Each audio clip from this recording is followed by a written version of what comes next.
ora. Cada persona a su estilo ora, de su manera, a su forma. Pero todos los cristianos, todo el mundo dice que ora, todo el mundo.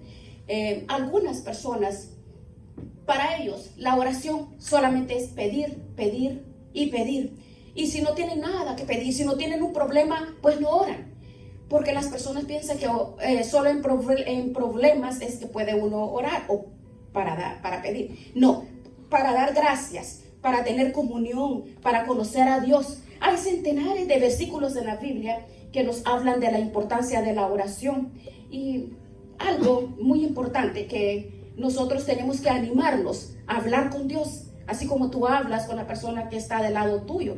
Puedes buscar, por ejemplo, en la Biblia muchas oraciones de hombres y de mujeres que lo hicieron en momentos trascendentales en sus vidas. Hay muchas oraciones preciosas que la oración te ayuda. Por ejemplo, la oración de Daniel es una oración poderosísima. Elevó al pueblo de Dios en un tiempo de crisis. Por ejemplo, la reina Esther, cuando Pedro estaba en la cárcel, cuando había matado a uno de los pastores de la iglesia, la oración de Esdras, de Nehemías, de Salomón, de David, de las cuales tú y yo podemos aprender a hablar con Dios, porque orar es hablar con Dios. Y nuestro Señor Jesucristo en el Sermón del Monte le dio una importancia tan grande que nos dio un estilo que es el Padre Nuestro, que todos lo sabemos, ¿verdad? El Padre Nuestro nos edifica. Entonces tenemos que edificar esa relación. Si hablamos, por ejemplo, los salmos son oraciones cantadas, simplemente oraciones en momentos de angustia, de desesperación, de terror, de enfermedad, de miedo. Pero si tú oras, el miedo se va todo. Dice la oración eficaz del justo. Bueno, muchos dicen la oración eficaz. Muchos citan el versículo, la oración eficaz, pero se comen el texto. Dice, se comen una parte, por ejemplo, dice, la oración eficaz del justo puede mucho. Luego la escritura nos muestra que las oraciones no salen, no pasan del techo, no son eficaces, no reúnen las condiciones. ¿Por qué? Porque no hay fe, no hay confianza, no hay resultado, no hay fe. Nosotros nos debe de alegrar saber que Dios nos escucha, Dios te escucha, te oye, Dios responde. Dice Jeremías 33:3, clama a mí, yo te responderé. Dice, esa es la confianza que tenemos. Cuando pedimos conforme a su voluntad, Él nos oye. Y si nos oye, va a cumplir todas las necesidades en nosotros. Hay otra palabra que dice, no reciben porque piden mal. Ahora, hay otra forma de pedir, pero si estás pidiendo mal, entonces incorrectamente estás pidiendo. No hay respuesta a tu oración.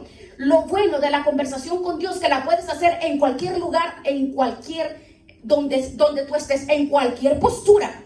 Por ejemplo, cuando en el día de Pentecostés, en Hechos 2, cuando fue derramado el Espíritu Santo, todos estaban unidos orando, pero estaban sentados. Muchas personas quizás se imaginaban que estaban de rodillas o de pie o acostados, pero se puede orar sentado, acostado, parado, de pie, en tu casa, en el trabajo, en una cama, de cualquier postura. Tú hablas con Dios, Dios te escucha cuando tú hablas con Él. Tú no tienes que tener un lugar específico, Dios te escucha. Tú puedes hablar con Él en cualquier lugar. En el hospital, en la cárcel, en la iglesia, en la calle, en el carro, cuando vas caminando, mientras uno está en la cocina, está en el cuarto, en cualquier postura, en cualquier lugar y en cualquier hora. De día, de tarde, de noche, de madrugada, cuando quieras. Con voz alta, con voz baja o en tu corazón. Es una herramienta poderosa. Dios nos los ha dejado accesible para nosotros como sus hijos, para hablar con Él. Para que donde estemos hablemos con Él, porque Él quiere escucharnos. Él quiere escucharnos. Dice, habla tú para justificarte. Dice Isaías en 44, no hay barreras. Dios nos dejó este medio para hablar con Él, porque Él nos quiere conocer. Bien, vamos a ver 3 ejemplos de oración. Vamos a preparar en el Primera de Reyes. En el Antiguo Testamento se elevó una oración poderosa, Primera de Reyes 18, por parte de un grupo grande de hombres. Estos eran servidores de un ídolo Baal. Baal en el Antiguo Testamento significa Señor. Baali es mi Señor. Es decir, que a Dios no es Dios, un Dios del Señor nuestro, sino que ese es el enemigo, ¿verdad? Es el diablo, Baal, al diablo. Y el Señor utilizaba como Sara le decía a su esposo, le decía mi Señor, pero no decía Adonai, porque Adonai es nuestro Dios, ¿verdad? Bien. Y dice este capítulo, oraban, clamaban, pero no eran oraciones eficaces, no tenían resultado, hacían el ridículo. ¿Por qué? Porque ellos no reconocían que en su forma de orar estaban equivocados, porque ellos no estaban orando a Dios. Primera de Reyes 18, encontramos a Elías en una cordera. Veamos, aquí tiene Primera de Reyes, ya lo tiene, 18. Primera de Reyes 18. Encontramos en el norte de Israel a Elías en el monte Carmelo, donde pues ahí hay un mirador. Habla la historia que hay un mirador grandioso, un panorama muy bonito. Es una de las visiones, dice que es el valle de Megiddo. Esa es donde se va a llevar la famosa batalla del Armagedón. La palabra dice que es de esa azotea. Se puede explicar tres partes, o todo lo que es la palabra del Señor, muchas historias. Ahí fue donde murió Saúl con sus hijos. Allí fue la transfiguración de nuestro Señor Jesucristo, donde se apareció Moisés y Elías, donde peleó Débora con Císara allí en la batalla. Entonces tú ves, es el monte Hermón, que a lo lejos el Salmo 133 lo explica. Entonces la Biblia explica las maravillas y todo lo que va a suceder, no lo habla en el libro de Apocalipsis. Bueno, en ese monte Elías convocó a todo el liderazgo del culto falso de Balaam, de Baal, a un grupo de personas que adoraban a ídolos. Entonces dice que ellos, ¿qué hicieron ellos? Estos hombres adoraban y oraban incorrectamente. Veamos versículo 26, Primera de Reyes 18, 26. Ellos tomaron el buey que le fue dado y lo prepararon. Invocaron el nombre de Baal desde la mañana hasta el mediodía, diciendo: Baal, respóndenos. Pero no había voz ni quien respondiese. Entre tanto ellos andaban saltando cerca del altar que habían hecho. Como conocemos la historia, Elías le dijo: oren, clamen, oren a ese Dios de ustedes. Y si ese Dios que ustedes adoran, que demuestre que es Dios. Y Elías se burlaba de ellos. Y decía Elías: después yo voy a orar a mi Dios, y ese es el Dios verdadero. Ellos creían y estaban equivocados. Ellos creían que si invocaban y si gritaban a Baal, que es un dios de ídolos, ellos pensaban, ¿verdad?, que estaban orando correctamente.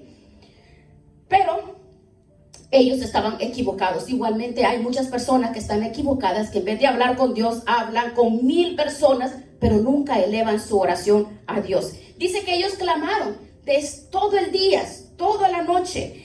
El versículo 27, vea, Elías se burlaba de ellos.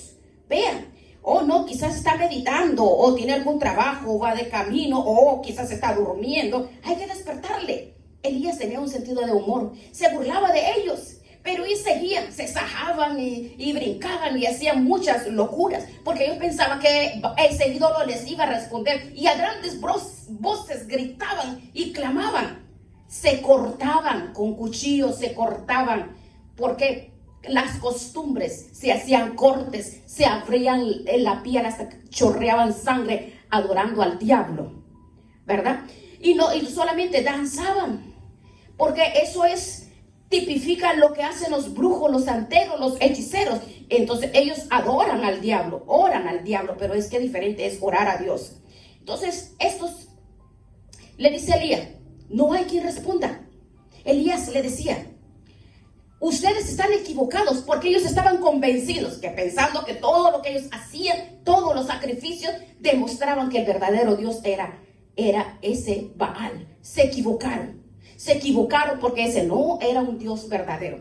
En esa cordillera, cuando respondió una sencilla oración de Elías, cuando Elías oró, en ese momento le demostró al pueblo de Israel que el verdadero Dios es el Dios de Abraham, de Isaac y de Jacob.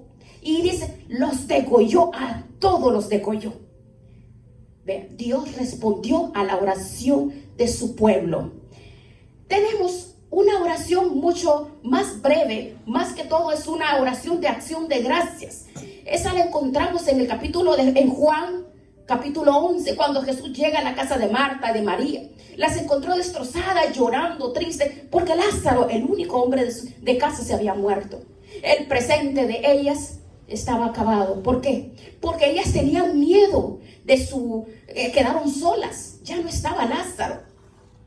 Y sintieron que el Señor les había fallado. Desde hacía días le dijeron, oh Señor, tu amigo está enfermo. Y decían, nosotros nos hemos portado también con el maestro. Abrimos nuestra casa para que viniera a comer, a compartir con todas las personas que venían y estaban con él. Y el único favor que le estamos pidiendo, oh, no lo concede. Y dicen ellas, oh, llegó tarde, decía Marta y María.